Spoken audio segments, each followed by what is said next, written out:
Right. Well, before we get into that, right? So in 2015, there seems to be a misunderstanding between you and Mike Shinoda when he releases the song Welcome. You had recorded a verse for the song, but it ends up getting released without your verse. You take to Twitter, I think, to express your frustration, but then you guys get on a call and you clear it up and announce to everyone on Twitter everything is squashed and good. Was this like a lesson for you as far as like, you know, expressing things publicly, or how did that situation unfold for you? Well, the way it unfolded is like, you know, he had that beat and he hit me up and he said, "What do you think about this beat? I don't know what I want to do with it, but it doesn't sound like a Linkin Park record." I said, "Well, what do you want me to do? You want me to do something on it? I'll do something on it." He said, "Yeah, put something on it." So I did. And then I knew the song was called Welcome. And then I was in Hawaii on vacation and I thought I knew the record was going to come out. And when I landed back in LA, like my phone all of a sudden is blowing up. Fort Minor Welcome, whatever. Welcome, Mike Shinoda. I listened to the song and I'm waiting to hear my verse because I wanted to see how it was mixed and all that kind of shit, whatever. And I felt like I killed that verse too. And my verse wasn't on it. So I was like, what the fuck is going on here? You know, so people on, you know, Twitter or whatever it was talking about like, I don't know, I think I had said like I'm on that record and they're like, where's your verse at? And I had said something just off the cuff like, I don't know, it was a surprise to me too. I thought I was on the shit. And then like Linkin Park fans will grab anything you say and magnify it and blow it up 1,000%. And so, right, because they had different fan websites at that time too, right? Like, yeah, they do. Like they're deep. LP Live and like I forgot what was the other one, LP something. Yeah, LPU and all that. Like, shout out to them. Like they've been nothing but great to me. Like throughout the years too. So I love the LP fans because they fuck with me too. Right. So this is nothing against them, but they take anything you say and then becomes a bigger thing than it actually is. And so then they start kind of, I don't know, it starts kind of morphing into this like tension between me and him. So I was like, let's just get on a fucking call and dead this shit. Cause like, this is stupid. It's a miscommunication is what it is. So, right. You know, and that's what it was. And so we got on the phone and I said, I thought this was coming out. He said, no, you know, I wanted you on the remix. I said, I didn't know anything about a remix because you didn't say remix when I was talking to you. Oh, I thought you knew it was for the remix. No. But then, like, I feel like I got tired of being the remix guy. Like, I'm on, like, mad Linkin Park remix shit. And I was just like I want to, like, my last big record was Fort Minor. Remember the name. Like, am I not good enough to be on the big record, but good enough to be on the, you know, the side record? So that's kind of how I felt. But we ended up clearing it up. And it's fine. I don't care. And you ended up being in the music video too.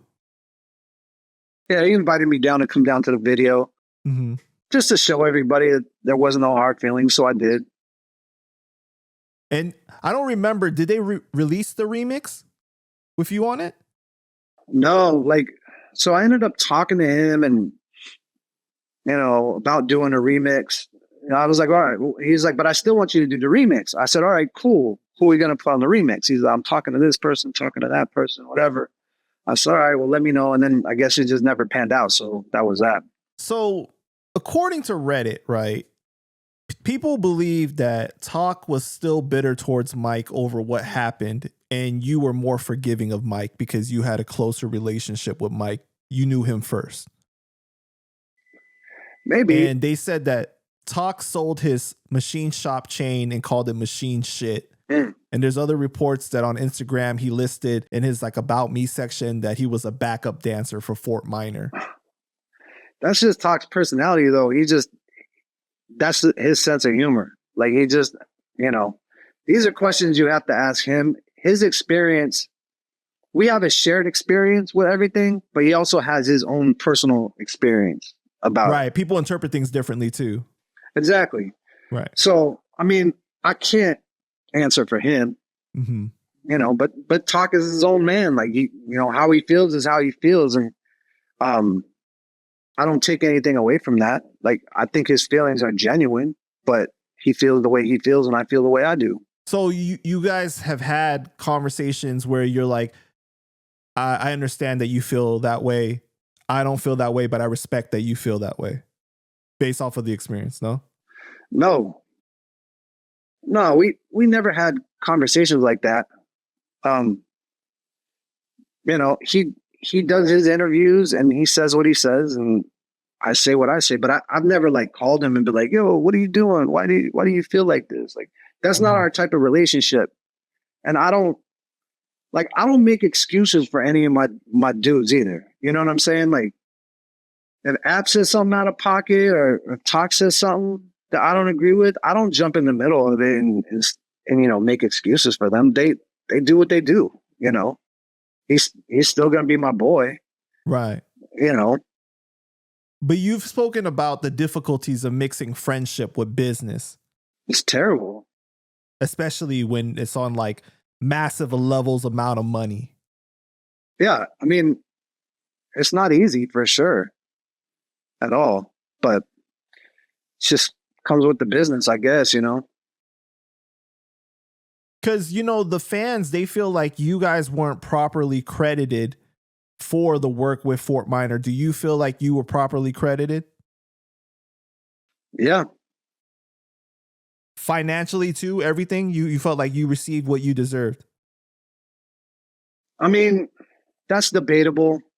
You could say yes, you could say no, but that's something that's in the past. Like there's nothing. Would I have negotiated a better deal, or had I done this better or done that better? Yeah, all these things are learning experiences, and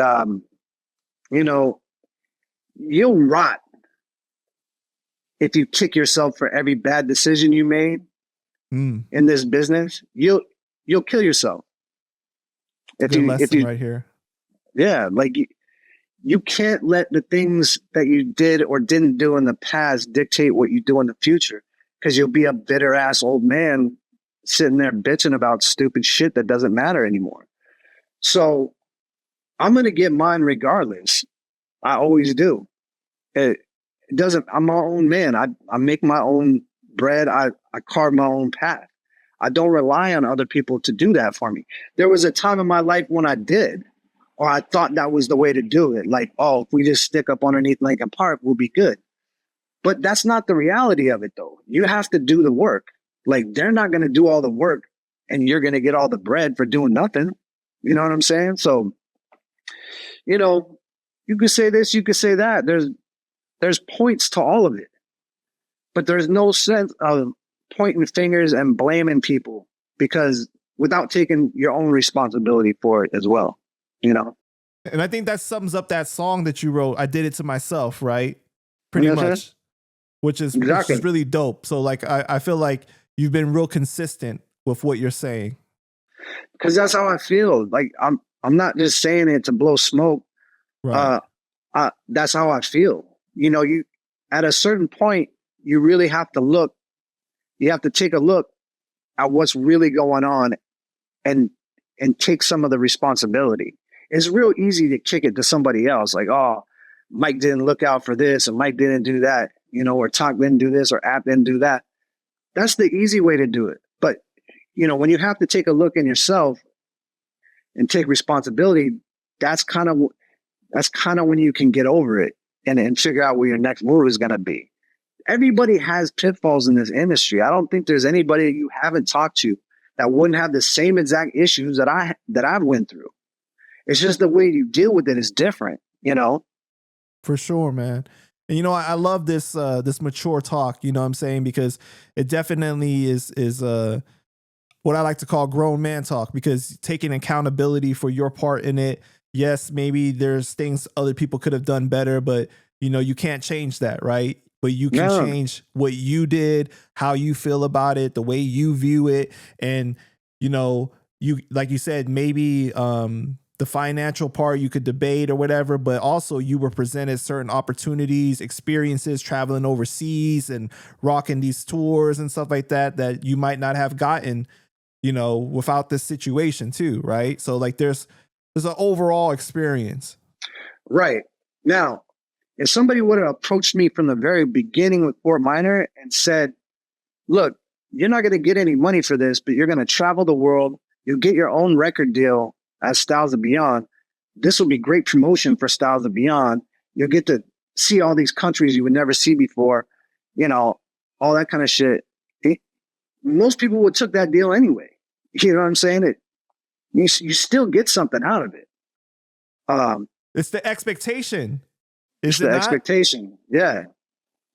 And then also, when you come into the industry, into this business, there's an expectation of what you think, because you're so used to seeing on TV people flashing and being on the Instagram, flashing and all this kind of shit. You realize that that's not really the reality. Like that, you could count them on one hand how many people are really balling out like that.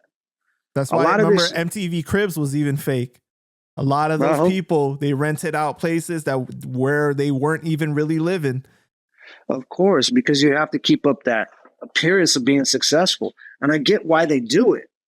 But the reality of it is, like, you know, there's a long list of things you got to do to actually get to the bread. And it's not easy. And you think it is. You think a hit song is just going to bring that revenue in. That's just one piece of it. Appreciate you for sharing that, man. I think that's something that a lot of people would find very helpful.